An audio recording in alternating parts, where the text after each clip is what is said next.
Good evening, racing fans. Welcome into Turfway Park's pre-race show. I'm track announcer Jimmy McNerney, and I'll be your handicapper this evening. We'll take a look into this 8-race card. Starting with race 1, I want to remind you the 50-cent pick 5 was not hit yesterday, and there is a carryover of $52,216. Of course, we expect well over six figures of new money into that wager. Now, the first race tonight starts at pick 5, maiden filly and mare 15 down to 10. They'll go 6 furlongs. And this race, there's a scratch of the 10, couple of jockey changes, the 8, Starvana to McKee, and the 9 to Liscano. My top pick in there is number 6, my Maiko. Declan Cannon rides for Matt Martinez. Trainer Matt Martinez off to a quick start here this meeting. He's 2 wins and a second-place finish from 5 starts, and has another one well spotted here to get the maiden broken. Now she's a 3-year-old daughter by Magician. Should show speed a little bit. I like the addition to the synthetic. I think this horse will move forward. Has been training at Keeneland and working very well. My top pick for second, number 8, Starvana. Jockey switch here to Johnny McKee. I'll still use the horse, though, 5-1 for Doug Anderson. This one rallied from off the pace, was caught out wide pretty much all the way around the turn and through the lane, and kind of ran even the last 100 yards or so, but was third, beating 9 lengths to a much better field. Outside a couple of horses in here, I think these horses are standouts. And number 2, Final Truth, is the only probably other one I'll use. It's a sophomore daughter by Yes It's True. I'm going to draw a line through her last race. That was going long. If you go back to her short races, she figures in here. Now, on debut, she was 5th, albeit that was last in that field at Indiana, but came back at Belterra and ran third, beating just 3 3/4 lengths to a pretty solid field. In this race, like I said, once you get past the 6, 8, and 2, you can throw a dart, and for the rest of them, for the bottom of your super, 6, 8, 2 for me in the opener. Start of the pick 5, again, $52,216 carryover in that wager. Tonight's second race from Turfway starts the pick 4, 50-cent pick 4, just 14% takeout on our pick 4s, and this pick 4 starts with a condition claimer to go 5.5 furlongs. There is a scratch of the 8 Smoltz. Now, race number 2, I'm going to go all the way to the outside. 2-putt for Eddie Clauston, Gerardo Corrales, a new rider here to our colony. He's winning at a very high percentage, been riding a lot for Wesley Ward, and seems to adapt to this track very well. This one should be a little bit more close to the pace tonight with a trip over the track than normal, but I think 2-putt well drawn to the outside. The race should set up, and he's drawn to the outside where he can kind of ride up his own ticket. He can stay out in the clear and pick up that first poly win in his 9th in his career, 4-1 on the morning line. Number 7, Mystic Tiger, turning way back from this mile distance to the 5.5 furlongs, but Gennaro Garcia's barn is clicking right now, and he's about 70%, I think 1, 2, 3, had a winner on the program again last night. And this one rallied from far back to third, beating 5 1/4 lengths or 5.5 lengths last time rather. But I don't mind the turn back on this one. I think this one is in with his friends tonight, and he does have a chance. The Indiana-bred Mystic Tiger, my second choice. For third, number 5, Xandar. This one exits a dismal performance at Tampa just about 2 weeks ago, but if you go back to those races prior to that, any race on that form puts him right in the mix for here. I'm going to throw it out. It was a route race on a race taken off the turf. Sometimes those Tampa races are very tough down there, and returning to the synthetic where he's unbeaten and drop in class on the turn back. I'm going to take number 5, Xandar, at 5-1 as well. 12, 7, and 5 for me. That starts the early pick 4. Now, another carryover to speak of starts in race 3, the single 6, a $26,615 carryover. And this is a 20-cent base bet, once again, on the final 6 races on the card. Now, if this isn't hit tonight, you'll want to come back on New Year's Eve during day racing. Again, 110 post, where that will be a mandatory force out on that single 6 should it not go tonight. Now, starting in the third, the single 6, I'll spread probably, I think, 4 deep. We'll give that ticket later on in the card. There is a scratch at number 6. My top pick, number 7, Boo Reed. 1 of 2 in here for Wesley Ward. I'm going to lean to the one that has started. This one was heavily bet on debut, as most 2-year-olds from Wesley's barn are. This one raced up at Indiana by No Nay Never out of a broken Val mare named Sweet Shirley May. And this one kind of ran even, 5th, beaten looks like 8 3/4 lengths, and came out of a good race on the class drop. Ice Wine Stable, Wesley Ward, Alvin Jimenez. That's good enough for me. For second, I'm going to go for a long shot, a bit of a long shot anyway. In fact, the longest shot left in the race, number 5, Howard of Luck, 12-1 on the morning line from the Billy Hardin stable. Now, there's not much to write home about as far as breeding, but I like the workout pattern in a race that's not real deep. Once you get past the 2 Wesleys and the Helmbrecht piece, I think Howard of Luck has a big chance here. That work 2 back is what caught my eye. A bullet first of 26 at the training center, the Juan Machado up top, and Howard of Luck, my second choice. And for third, I'm going to go for number 1, is Skating on Thin Ice. This one ran on debut at Churchill Downs, had a compromised start and rallied from well off the pace and through the lane. If you go back and watch a replay, this horse was weaving in and out of traffic and should have been second, was kind of eased up on late, I think, and this one was third that day.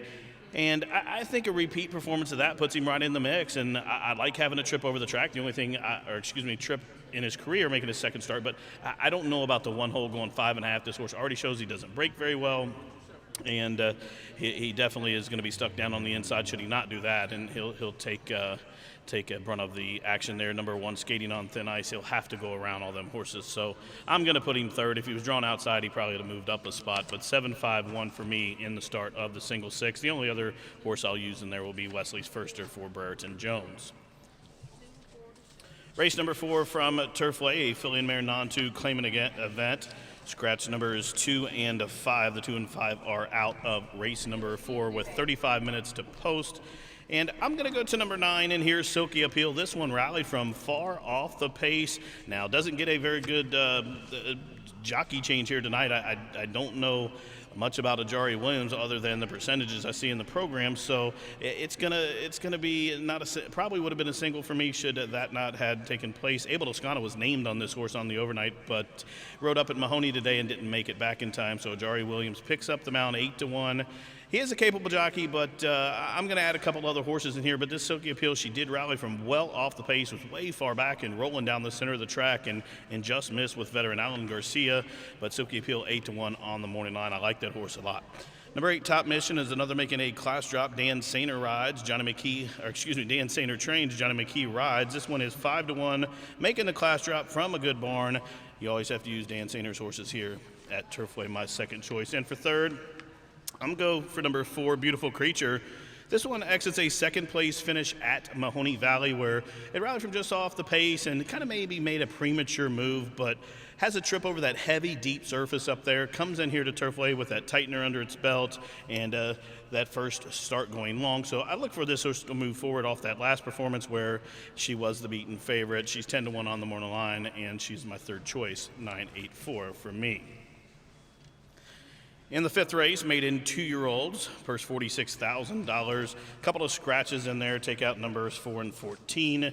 In this race, I think it's all about the 1, Subliminal Criminal. This one, on debut, ran a 5th place finish to Johnny and Luce, who came back in a second in a stake prep, but the race I liked the most was the second start of his career, where he's 4th. Now, you'll see beaten 24 lengths and think, what do you like about that? Well, the horse that won that day won by better than 19 lengths. Dennis's Moment, he was a favorite in the Breeders' Cup Juvenile, stumbled at the starting gate and pretty much lost all chance that day, but he came back after that one, was second, beat 3 lengths in a loaded race at Ellis, and then on the stretch out at Keeneland was 5th that day, and I think if he repeats that performance, he's very, very capable of running out the screen here against this field. Now, number 9, Gold Endeavor from the Helen Pitts Blossy Barn, was second, 2 starts back, been running some decent numbers here, definitely is worth playing at 7-2 with a late jockey change to Rogelio Miranda. Number 10, Hail to the Chief, Ken and Sarah Ramsey, Wesley Ward. This one was 5th on debut at Keeneland. Came back and stretched out in the slop at Churchill Downs and was third, beaten 4 lengths when working his way through the pack. And Hail to the Chief is drawn to the outside at this mile distance, but I don't think there's a ton of speed right to the inside of him, so I'm not worried about losing a lot of ground onto the run the first turn. I'm going 1-9-10 in race 5. Tonight's 6th race, a filly and mare non-2 claimant event to go 6 furlongs. My top pick in here, number 7, Noble Destiny. Jeff Greenhill sends this one out and gets the services of leading jockey Alvin Jimenez. Now, this one was 5th, beaten just about 8 lengths last start, where it rallied from off the pace. In fact, ran up to 4th and just about 4 lengths off of it, but then kind of leveled off late. But is another one I like, has a trip over the track. The horse does like this surface, hasn't won over the surface, but has 2 wins from 4 starts, and I think she's a must use here tonight. Now, number 9, Vivian B, 9-5 on the morning line, and deservedly so. This one making a big class drop for John Hancock. Sunny Leone up top. She has been the beaten favorite in each of her last 2. Last start, she did have a very troubled trip. She finished well. She was way out wide. She got bothered, and she got moved up to second. Time before she was third in a similar race at Mountaineer. And this one has made almost $40,000. Just one win, though, is number 9, Vivian B. I'm going to use her, but at 9-5, I have to add some value. I also throw in number 11, Green Garnet. Alan Garcia picks up the ride. Martine Garcia off all mounts tonight. And Green Garnet, I don't know what to make of that last race. She's better than that. Prior to that, she was third at Churchill for the 10 ball, and before that, she was second at Indiana for 5. Out of those 2 performances, if you throw her last race out, or race 2 starts back or 3 starts back, that puts her right in the winner's circle today. So I'm going to take a swing here, 7-9-11 in race number 6. Now the 7th race starts a late daily double here at Turfway. It's a conditional allowance optional claimer to go a mile. Very good solid field here, scratch 6, 13, and 14. And I was between several horses in here. I ended up going for number 5, You Can Thank Me Later on top. It's a son of Hard Spun, Gerardo Corrales. Well-mounted tonight has the call. This one will be closing late. Has never raced on the synthetic, but You Can Thank Me Later comes from a top barn in Randy Matthews. For second, I'm going to go for number 2, Frankie and Jimmy. This is a son of a successful appeal who has 1 win from 14 starts and is a versatile sort. He's drawn to the inside. I think he could show a little bit of speed, and Alex Conchari has the call for CeeLo. For third, number 9, Terrazzo. Late jockey changed there to Alan Garcia. Terrazzo most recently a winner in a similar event up at Indiana Downs. The horse loves to win. In fact, he's won 8 times from 37 starts and 19 for 37 in the money, earner of over $200,000. And what I like most of all, he loves Turfway. 8 starts here at Turfway, 3 wins, 2 seconds, and 2/3 is a must-use at 7-2, 5-2-9, race number 7 for me. We'll close it out in the 8th race. 8th race, the high 5 was hit last night, no carryover. And top pick number 9, Aspen's Little Zip, 7-5 on the morning line, and why not? The horse's form just screams a standout in here. She's probably the most logical winner on the card for me today. Gennaro Garcia, red hot stable. Second, number 6, Hope and a Dream. On the class drop, she's a 3-year-old taking on older horses here, but she should be in the mix. I expect this horse to show a little more speed than her last race. For third, number 12, My Temple. Alexis Cordero Lopez sends this one out, making the class drop, and will need some pace in front of her, but My Temple will be drawn well to the outside at this 6 furlong distance, 9-6-12 for me in race number 8. 29 minutes to post. We're going to take a little break. We'll come back for the changes as we ask you to please rise as we honor America with the playing of our national anthem.